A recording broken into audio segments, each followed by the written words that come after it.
Hey, it's Wednesday, and I know this is a really late Monday rewind, but um, wanted to do some work at church on Monday to try to get things cleaned up to return to a normal week, and then just kind of took a day off yesterday to do some things and a little bit of reading, planning ahead for this coming month. So I want to touch a little bit this morning on something we did talk about on Sunday, and that was continuing the ministry that Jesus started and then entrusted to us, the church. All right. When I say church, capital C, church, not just MABC.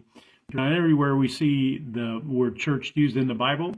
The original Greek is ecclesia. Ecclesia means a group of people. It is not a reference to a building, a facility. It is a group of people, a called out group of people to do ministry. It is a community of believers that have gathered together for worship, for fellowship, and spiritual purposes.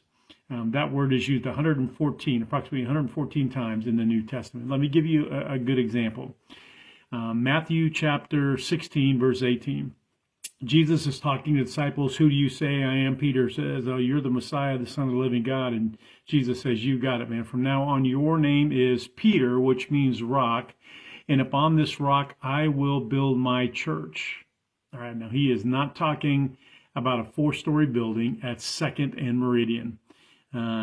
That's not what it is at all. He's talking about a group of people who will come together in unity to continue the ministry that he left us.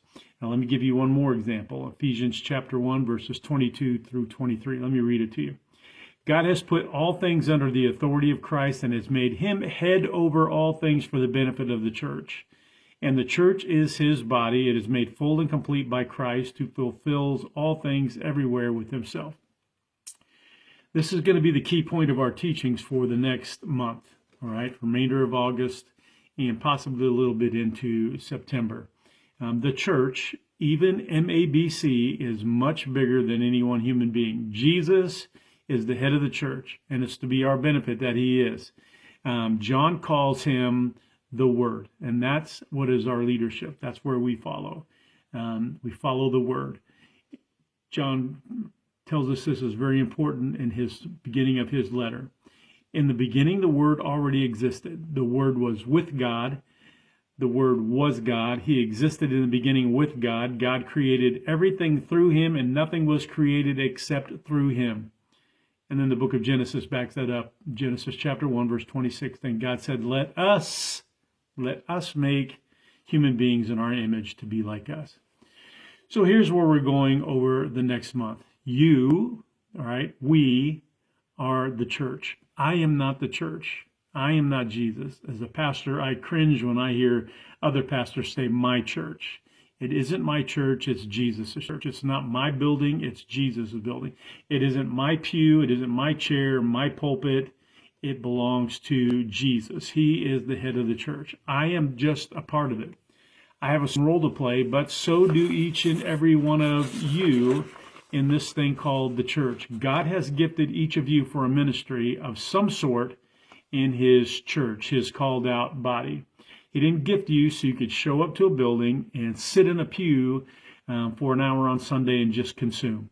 He doesn't want you to have just a bunch of head knowledge, but he wants you to have a heart full of love that leads you to serve him, serve the body, which is the church, and to serve others outside that body. And that gift is to be used no matter who leads the local body. You are the church. In the coming weeks, we're going to look at what that means. We're going to look this coming Sunday at the kind of church that God will bless. What is that church? What is that body of people? What does that look like in terms of the people? What marks them? What do they do? How can we tell that they're part of the body? We're also going to talk about what's the cost. There's a cost to being a member of this called out group. I'm a member of several organizations, and one of them is like National Strength and Conditioning Association. If you're a member of National Strength and Conditioning Association, they don't want you just to pay dues. They want you to be involved in leading local chapters and serving nationally, all of those kind of things. It's more than just your membership dues. It's more than just your offering. We're going to look at why church attendance is a poor marker of what it means to be a part of the body. You can be the most faithful person every Sunday coming to the building, and still not be a part of the body. And then two, another one is, what's the risk of being too religious? And so those are some things that we want to look at over the next month, because we have to remember that our church, capital church, most every church, kind of operates on a schedule that runs around the school schedule, which means school is beginning to start up, which means our calendar now gets filled around the school year, and it gets busy. And we need each and every member of the body to be a part of everything that goes on. Again, each of you has been gifted to serve in some capacity in the church. And we need to start looking at that. We need to have a few more people involved in what's going on in church if we're going to be a church that God will bless. Hey, enjoyed the little bit cooler weather today. Sherry and I were out doing some landscaping in the nice cool weather. So this is a little bit later than I had planned, but it's going to heat up in the next week or so. And we're going to heat it up a little bit in August on Sunday mornings as well. Look forward to seeing you this Sunday to kind of find out what the church will look like that God blesses. Have a great week. We'll see you on Sunday morning at 10:30, if not earlier, for life studies, which return to normal groups at 9.